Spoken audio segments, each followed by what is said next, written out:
Отдыхаем в Коми продолжает колесить по необъятным просторам нашей республики. Следующая точка на слуху, наверное, у каждого жителя региона – Финно-Угорский этнокультурный парк. Доехать до парка можно либо на обычном рейсовом автобусе, либо на автобусе этнопарка. Ну и, конечно же, на такси. Службы без проблем принимают заказы на этот маршрут. Виджакорам, добро пожаловать!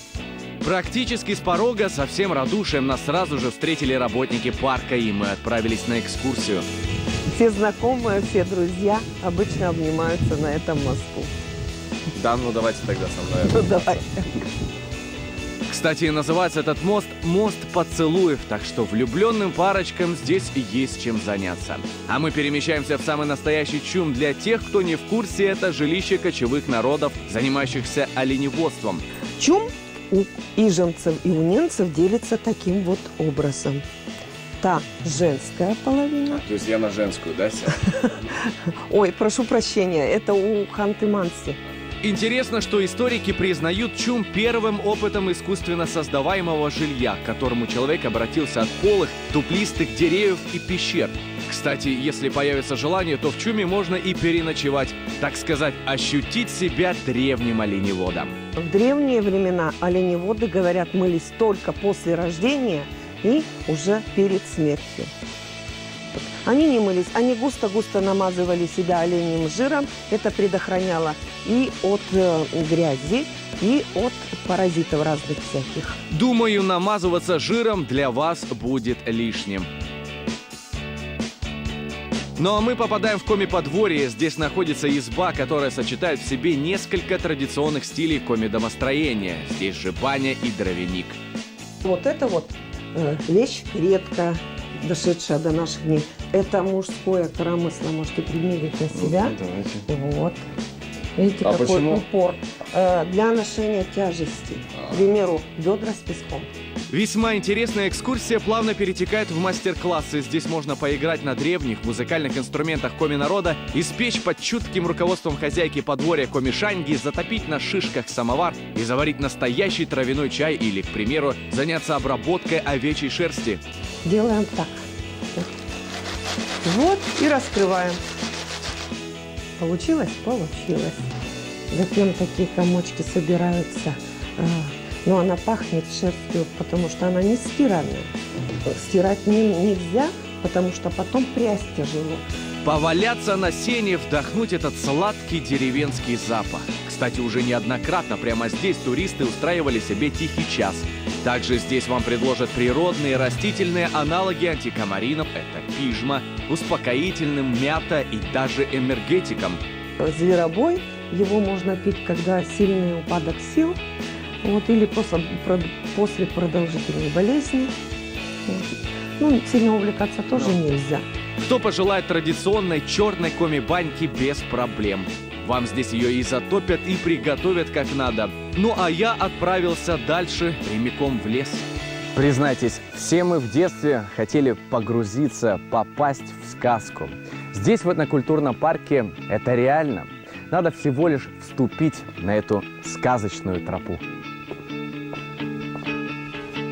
На протяжении всей тропы вам будут встречаться герои финно-угорских сказок. Мудрая сова, плутовка, лисица, колодец желаний и так далее. Работники парка рассказали, дети в восторге от сказочной прогулки.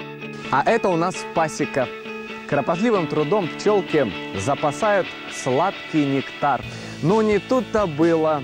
Здесь у нас Михаил Потапыч уже протягивает свою лапу, дабы украсть этот вкусный мед. Ай-яй-яй, Миша, ай-яй-яй. А этот дом мне сначала хотелось обойти стороной. Больно подозрительная избушка. Сразу же с порога своим взглядом на меня посмотрел хитрый кот и чудище с рогами. Но все-таки любопытство взяло свое. Как оказалось, это дом бабы Йомы. В дом я заходить не стал. Уж больно жуткая это коми-баба-яга. Но лучше погляжу здесь за окошком.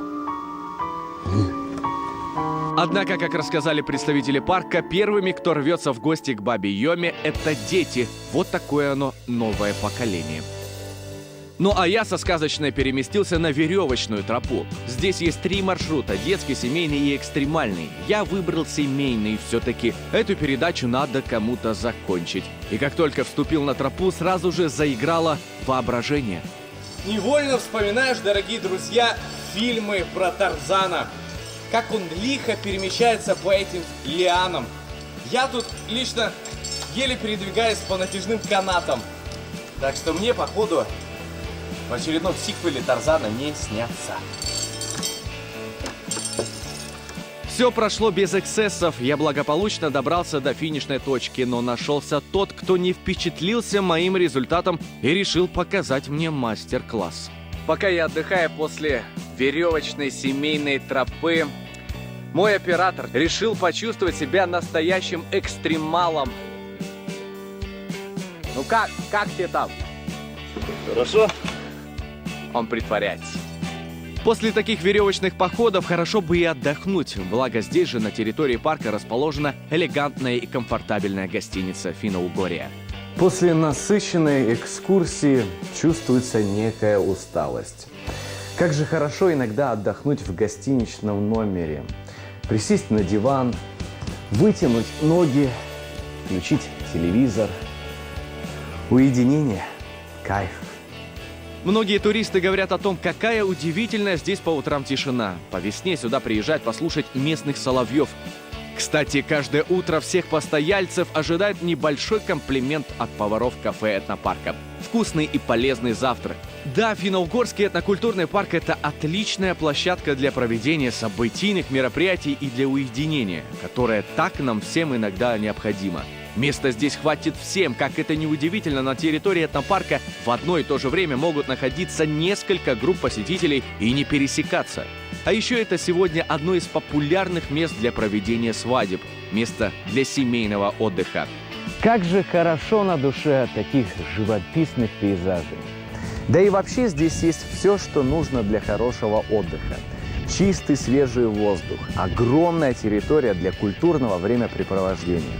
Приезжайте в Финно-Угорский этнокультурный парк, друзья, не пожалеете. Так что отдыхаем в Коми. Увидимся.